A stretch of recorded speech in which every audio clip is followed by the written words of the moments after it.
Hello, good morning आप सभी को। दोस्तों, आज हमारी जो हम सीरीज़ शुरू करने जा रहे हैं यूजीसी नेट फर्स्ट पेपर के लिए, उसकी जो हमारी फर्स्ट सीरीज़ है वो क्या है। हमारा फर्स्ट सीरीज़ से तात्पर्य यहाँ पे फर्स्ट वीडियो से है। और हमारी फर्स्ट वीडियो का जो है, एक मिनट दोस्तों, एक मिनट, ये क्या हुआ। ओके। तो यहाँ पे हमारी जो फर्स्ट यूनिट है उसमें जो हमारा टॉपिक है वो क्या है, टीचिंग एप्टीट्यूड। क्या है फर्स्ट टॉपिक, टीचिंग एप्टीट्यूड।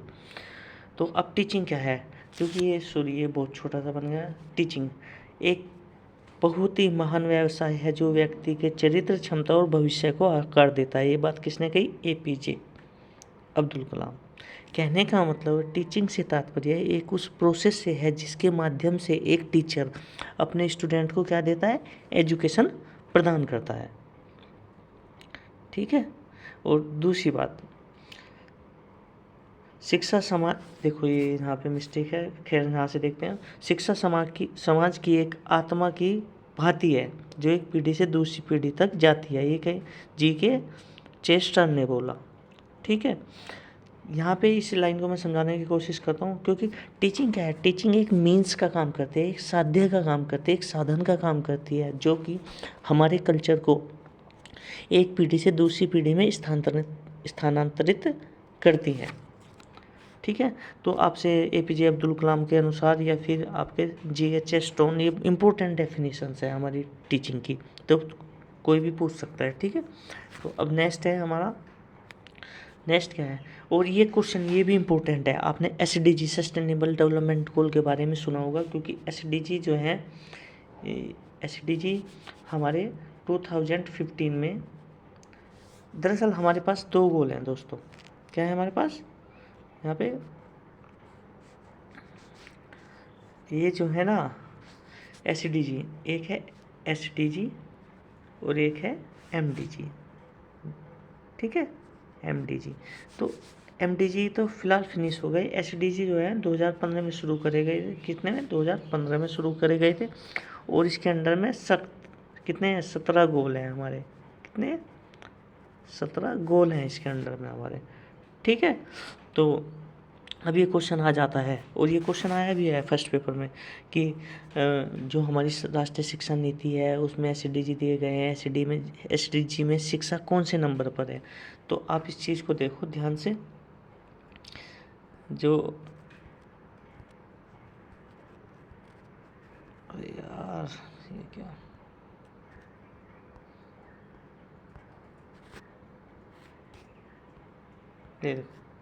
ये क्वेश्चन है, राष्ट्रीय शिक्षा नीति 2020 के अनुसार शिक्षा पूर्ण मानव क्षमता प्रदान करने का एक समान और न्यायपूर्ण समाज के विकास और राष्ट्रीय विकास को बढ़ावा देने के लिए एक मौलिक भूति है। ठीक है ना। ये तो खैर एजुकेशन के, इन्होंने एनईपी 2020 में बोल दिया कि जो एनईपी 2020 है वो बच्चे का या फिर हमारे समाज के होलिस्टिक डेवलपमेंट की बात करती है। होलिस्टिक डेवलपमेंट बोल दो या 360 डिग्री डेवलपमेंट बोल दो, जिसके माध्यम से हमारे समाज में समान और न्यायपूर्ण समाज के विकास और राष्ट्रीय विकास को बढ़ावा देने की बात की गई है। राष्ट्रीय शिक्षा नीति कुछ नहीं है, राष्ट्रीय शिक्षा नीति हमारी इतनी इम्पोर्टेंट है, ये जितने भी हमारे प्राचीन ग्रंथ वेद में जो भी बात कही गई उन सबको दोबारा से वापस लाने की बात की गई है, जैसे कि वैदिक मैथमेटिक्स। ठीक है ना।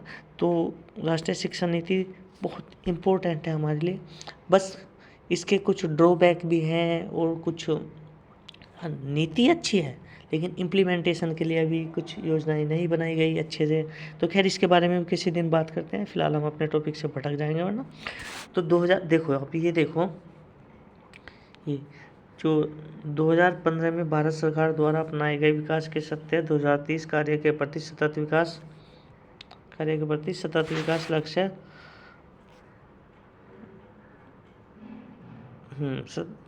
State development goal 4। तो आपको ध्यान रखना है एसडीजी गोल 4 में क्या दिया गया है कि भाई भारत जो है 2030 तक, क्योंकि इसे हम एजेंडा 21 भी बोलते हैं, 2030 तक जो अपने हर एक बच्चे को जो है शिक्षित कर देगा। ठीक है। चलो खैर अब आगे देख लेते हैं। तो अब एजुकेशन एंड टीचिंग, तो गाइज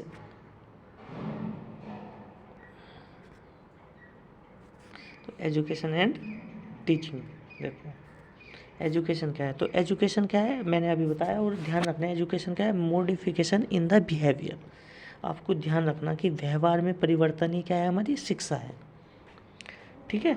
और यहाँ पे कुछ फिर इन्होंने टीचिंग, देखो टीचिंग क्या है, टीचिंग का मूल अर्थ है कि शिक्षा प्रदान करना, जो मैंने पीछे बताया आपको कि टीचिंग क्या है, teaching is a process of given education to our student. हम पहले यह जान ले कि शिक्षा क्या है, इस बात को देख लो, क्योंकि इस शब्द की उत्पत्ति शिक्ष से हुई है, जिसका अर्थ है ज्ञान प्रदान करना, जिसके माध्यम से हम अपने संस्कारों एवं व्यवहारों का निर्माण करते हैं। शिक्षा हमें इस योग्य बनाते हैं कि हम अपने वातावरण में समायोजित होकर अपने जीवन यापन को आगे बढ़ा सकें, अपना जीवन यापन कर सकें।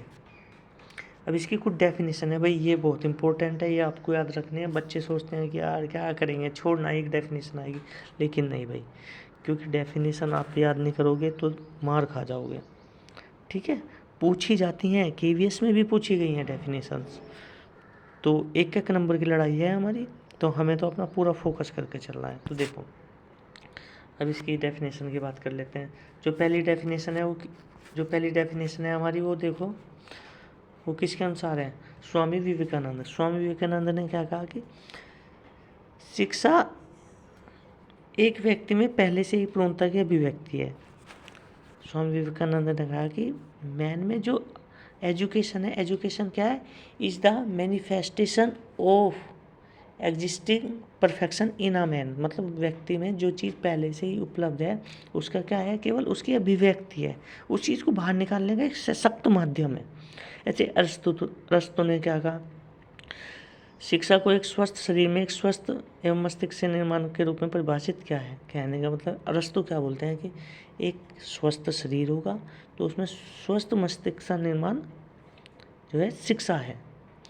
देखो स्वस्थ शरीर और स्वस्थ मस्तिष्क से तात्पर्य क्या है भाई, हम बोलते हैं ना कि साफ रहो, साफ जगह बैठो, साफ खाओ, तो ये आदमी जैसे विचार रखता है वो उसकी मेंटेलिटी ऐसी ही हो जाती है। तो ये बात अरस्तु ने कही है। फिर फ्रोबेल के अनुसार शिक्षा एक ऐसी प्रक्रिया है जिसके द्वारा बच्चा अपनी आंतरिक क्षमता को इस प्रकार विकसित करता है कि वह बाहरी वातावरण में सार्थक रूप से भाग ले सके। लो भाई, फ्रोबेल की कौन सी विधि, खेल विधि थी फ्रोबेल ने कौन सी विधि दी थी, जल्दी बताओ क्या दी थी, खेल विधि। फ्रोबेल ने खेल विधि, तो फ्रोबेल तो अपने खेल में ही खेल गए भाई। उन्होंने क्या कहा, शिक्षा एक ऐसी प्रक्रिया है जिसके द्वारा बच्चा अपनी आंतरिक क्षमता को इस प्रकार विकसित करता है कि वह बाहरी वातावरण में सार्थक रूप से भाग ले सके। तो बच्चा खुद निर्माण करता है अपनी क्षमता का, वो भी आंतरिक क्षमता का, उसे खुले में छोड़ दो, जो भी करेगा सीखेगा वो उससे अपने जीवन के लिए, भावी जीवन के लिए तैयार हो जाएगा, ठीक है। इसी संदर्भ में जॉन डीवी ने देखो क्या कहा, जॉन डीवी ने भी कुछ बोला है भाई। जॉन डीवी ने क्या बोला, जॉन डीवी ने बोला कि शिक्षा को उस शक्ति के रूप में परिभाषित किया है जिसके द्वारा एक व्यक्ति अपने पर्यावरण को नियंत्रित करने और अपने संभावनाओं को पूरा करने में सक्षम बनता है। अब देख लो, तो इन्होंने भी वही बात कही कि शिक्षा के माध्यम से व्यक्ति अपने जीवन में क्या है, नियंत्रण को प्राप्त करता है तथा अपनी संभावनाओं को पूरा करने में सक्षम बनता है कि वो फ्यूचर में क्या कर सकता है। ऐसा नहीं है, देखो हमारे गांव वगैरह में बहुत बच्चे, हमारे गांव वगैरह में बहुत टैलेंटेड बच्चे भी होते हैं, लेकिन क्या करें, उनके टैलेंट को सही स्थान नहीं मिल पाता। जब सही स्थान नहीं मिल पाता तो वो लोग आगे नहीं बढ़ पाते, ठीक है। तो आपको ये डेफिनेशन जरूरी याद करना है, क्योंकि मैंने कहा था शुरू में कि हमारा 40+ का टारगेट है, और 40+ ऐसे नहीं आते दोस्तों, मेहनत तो करनी पड़ेगी। जितना काम आपको रोज़ाना दिया जाए उतना कर लो, बाकी जिम्मेदारी मेरी, ठीक है। अब देखो ये स्टेप भी याद कर लेना। एक जैक्स डेलर्स ने शिक्षा के 4 पिलर बताए। पहला क्या है, लर्निंग टू बी, कुछ बनने के लिए अधिकम। क्या कहा उन्होंने, कुछ बनने के लिए अधिकम। तो दूसरे जैसे मैंने बोला था, modification in behaviour is education, ठीक है। ऐसे ही लर्निंग फॉर नॉलेज, ज्ञान के लिए अधिगम, और तीसरा लर्निंग टू डू, कुछ करने के लिए अधिगम, और साथ रहने के लिए अधिगम। तो आपको ये चारों जैक्स टेलर्स के अनुसार चारों पिलर याद करने हैं। तो और देख लो तुम अपने फ्यूचर में भाई लर्निंग टू बी, तो एजुकेशन हम क्यों पढ़ रहे हैं? कुछ बनने के लिए ना। हम क्यों पढ़ रहे हैं? कुछ ज्ञान प्राप्त करने के लिए, क्योंकि हमें ज्ञान होगा तो तभी हम एग्जिस्ट करेंगे अपनी इस एनवायरनमेंट पे। थर्ड क्या है? लर्निंग टू डू, हमें कुछ करना है तो पढ़ना पड़ेगा भाई, अब तो मुझे पढ़ना पड़ेगा और कुछ नहीं होगा लाइफ में, बोलते हैं ना, तो वो सारी चीज़ें हैं। फिर लर्निंग टू लाइव टुगेदर, और भाई समाज में सबके साथ रहना, तो हमें सीखना ही पड़ेगा, और सीखने का सशक्त माध्यम क्या है? शिक्षा। ठीक है दोस्तों, तो आज हम इतनी चीज़ें करते हैं, जितना मैंने तुम्हें थोड़ा थोड़ा दिया है कर लेना, इसी से हमारा काम हो जाएगा। ठीक है, तो आज के लिए मैं अपनी वीडियो नहीं समाप्त करता हूँ। टाटा बाय बाय, आप सभी ध्यान से पढ़ लेना।